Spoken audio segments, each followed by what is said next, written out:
Hi everyone, it's me, Tim, and today I want to talk about code refactoring.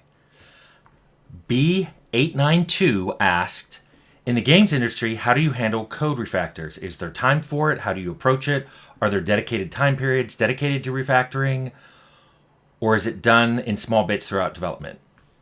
B, that's a really good question. I thought I did something, but when I looked, all I did is kind of mention code refactoring when I did a video on optimization, which I'll link below.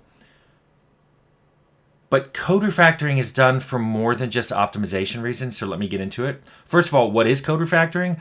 That's whenever you restructure existing code, so code that's already written and works, to make it better. And I'll talk about what better is, but usually it means you're rewriting it because you want it to be cleaner and faster. It's usually bug-free before you start, but I've had some code refactors because there was a pernicious bug that I literally could not find, and I refactored the code and it disappeared. So let's talk about why you would want to refactor code. There are three big reasons you want to do this: efficiency, maintainability, and reusability. And these are all different. They're a little related. They have a little bit of overlap, but they're three different reasons you want a code refactor. So let's walk through them, and I'll give some examples. The first reason you want to do it is efficiency. Maybe you have code and you want it to be faster or use less memory. That's primarily the stated reason people say they want to refactor code. Usually programmers are like, "Hey, I could do this better if I had a second time."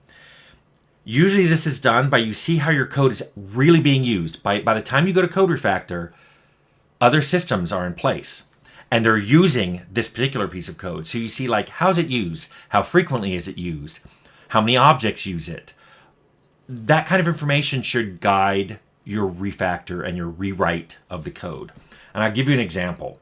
Let's say that you have some piece of code that at some point it has an array that things get put into and occasionally resorts it. And you wrote it, it has a simple insert, it just throws it at the end, and then when the resort comes in, it just does like a quick sort of the entire thing. But when you're actually looking at how it's used later, you notice that usually because the array is sorted and things are just being inserted at the end, quicksort is not the best thing to use here. There are other algorithms that work a lot better with an almost already sorted array. So right then you might think, well, I may need to change my sort algorithm. But then you think, well, wait a minute. If the array is already sorted, it would be easy to insert the new item at the correct spot because you do one linear pass, bam. However, this would depend on how frequently you're inserting and how fast that insertion needs to be. If that insertion needs to be near instant, it's easier just to throw it on the end and then sort when you don't have to worry about time. We used to do things in several games I wrote where there were times where there were lots of CPU cycles available, so we would do things then. A perfect example of that was when certain UIs would come up, whether it was inventory or looking at your character build, or even bringing up an options menu or the pause menu. The game would be paused. So suddenly a lot of systems which eat a lot of cycles, like AI or even rendering, suddenly those aren't doing anything. You can use those cycles to do other things. For one of our games, we use that to do garbage collection because Unity garbage collects when it thinks it's necessary, which can cause stuttering in your game. So the way we avoided that is we manually called garbage collect at times we knew a stutter would not be noticed. Because a stutter of 100 milliseconds is really noticeable in a 30 or 60 frames per second game, but is not noticeable at all when you bring up a pause menu and you're like, I wonder if I want to change an option, or I think I'm going to go make a sandwich. 100 millisecond pause to do a garbage collection, no one's going to notice. In terms of this array resorting, it may be that you're free to resort that array in one of these downtimes. So you make insert super fast, and then who cares how long the resort takes? Or it may be that both of them have to be as efficient as possible. So maybe you add it to the end and you use a better sort algorithm. Or maybe you do, when a new item comes in that array, you stick it in the right spot. So that way you never have to do a sort. It depends on how it's used. So without that information, without usability information, you, the programmer, cannot make that decision, which is one reason code refactors, I recommend pushing it off. Wait to see how your code is used. Just like optimization, doing too early of a code refactor is bad, and I'll talk about that. The second reason you want to do code refactor is maintainability. If this is code that's generic enough that you intend to use it in other games you're writing, or you're doing like a live service game, or just a big enough game that you're going to have to come back again and again to look at this code to potentially add new features or to fix bugs that you didn't see when there was 100 playtesters, but you're seeing it now that there's 1 million people playing your game. You want that code to be very clean.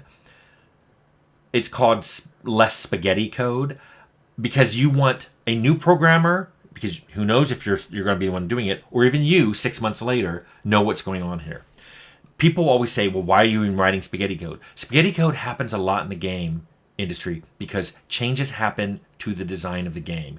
Either the design was flawed, but you didn't realize it till you implemented it, or a better idea came along.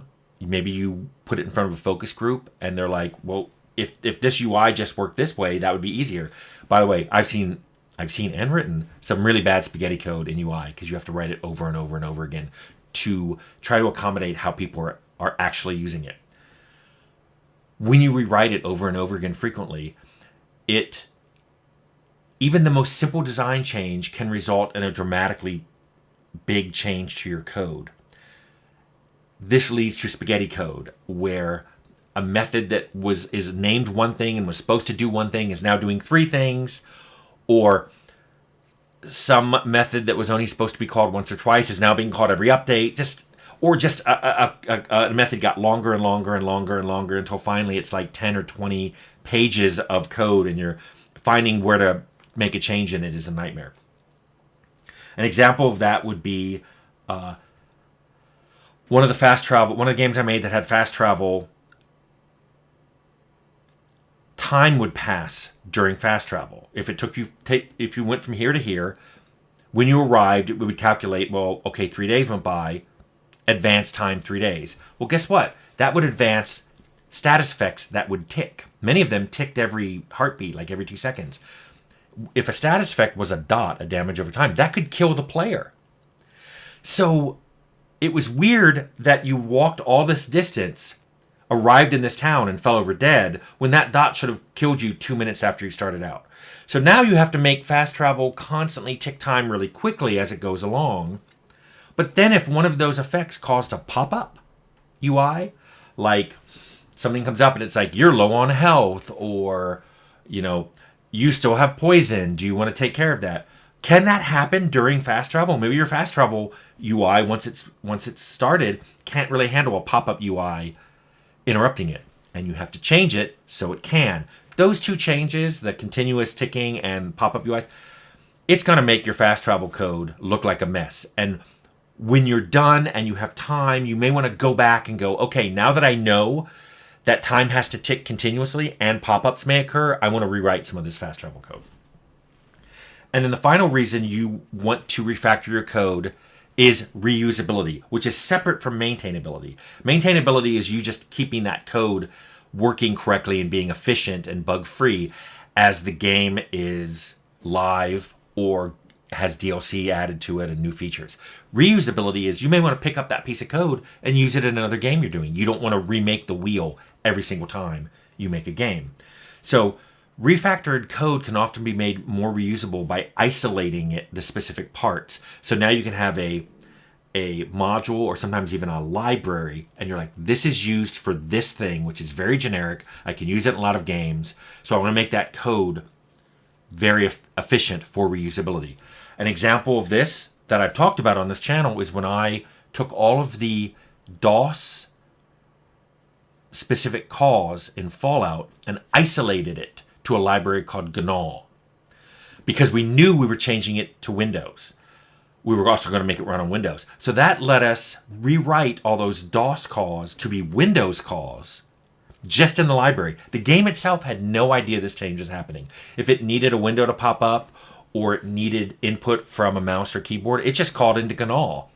How GNOL got that information or displayed things was a mystery to anyone who was writing in the Fallout game code.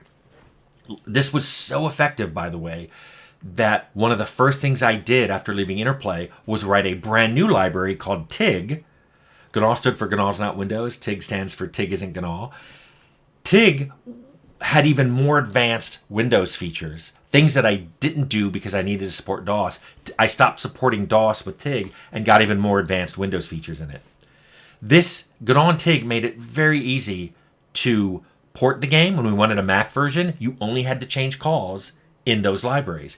If you wanted to update something, like if a new version of DirectX came out, the only thing that used it was inside those libraries. So nothing in the game itself had to change. There's an entire video on GNOL and TIG, and I'll link it below.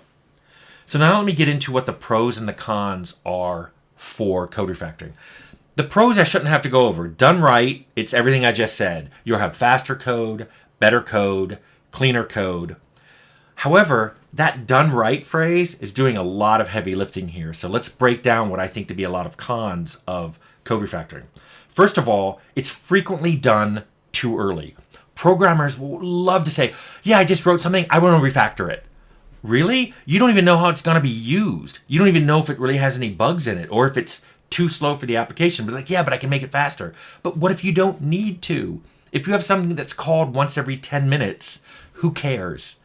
So I've seen early refactoring frequently just the same way I see early optimization, and look at that in the optimization bit. My recommendation here is wait to see if you even need to refactor it. Is your code too slow? Is it too messy? It may not be. And just having a better idea of how to do it is not a good reason to refactor. And then doing it too frequently. Again, I've worked with programmers who they want to refactor when they get to the end of the task. They're like, okay, I've written everything and it's working. I want to refactor now. They want to refactor if they have I have a better idea of how to do this. Let's do it. Or you're just about to go into the bug fixing phase and like, well, I'm going to refactor a lot of my code and that should handle a lot of the bugs.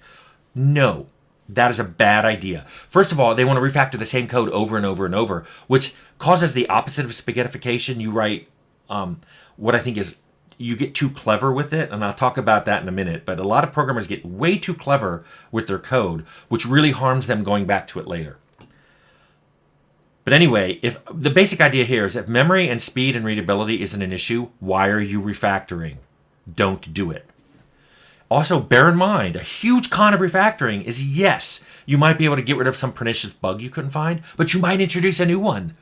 Every time code is rewritten, there's a good chance that bugs will get introduced. And rewriting is writing code. So every time you write code, you may be writing bugs. So think about that. You may have really good code. You may refactor it, and it's a little bit faster, even though it didn't need to be. And now there's a bug in it, which you definitely don't want.